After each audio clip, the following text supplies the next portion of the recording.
പട്ടാമ്പി പാലത്തിനരികിൽ ഭാരതപ്പുഴയോരത്തുള്ള പുൽക്കാടിന് തീപിടിച്ചു.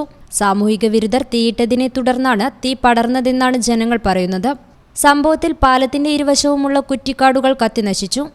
അനിയന്ത്രിതമായ മണലെടുപ്പിൽ നശിച്ച പുഴയുടെ അരികിലെ കളിമണ്ണുതിട്ടയിൽ വളർന്നു വന്ന ചെടികളും പക്ഷികളും അടക്കമുള്ള ഇതര ജീവജാലങ്ങളും തീയിൽപ്പെട്ടു.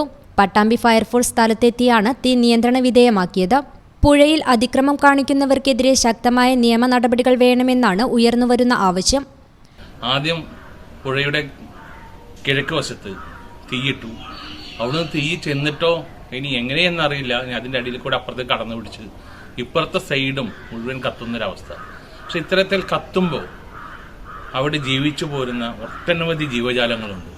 മണലെടുപ്പിന്റെ ഭാഗമായിട്ട് നമ്മുടെ പുഴ ശരിക്കും ഒരു കാടായി മാറിയിരിക്കുക. ഇങ്ങനെയുള്ള കുറ്റിക്കാടുകൾ ജീവിച്ചു പോകുന്ന ഒരുപാട് സസ്തനികളുണ്ട്. അതുപോലെ പൂമ്പാറ്റകൾ, മറ്റു പക്ഷികൾ തുടങ്ങി ഇഴജന്തുക്കൾ തുടങ്ങി ഒട്ടനവധി ജീവികൾ, മനുഷ്യന്റെ സഹജീവികൾ അവിടെ ജീവിച്ചുകൊണ്ടിരിക്കുക.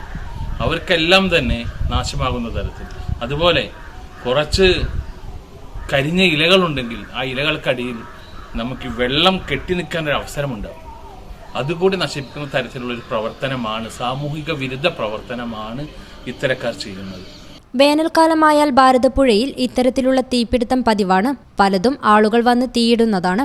കാറ്റുവീശുമ്പോൾ തീ കൂടുതൽ പ്രദേശങ്ങളിലേക്ക് പടരുമെന്ന ആശങ്ക സൃഷ്ടിക്കുന്നുണ്ട്. News bureau, Pattambi. Doctor Ambika's Abhaya Ayurveda and wellness, Valanchery Pattambi road, Valiyakunnu. Phone 9447 0555575.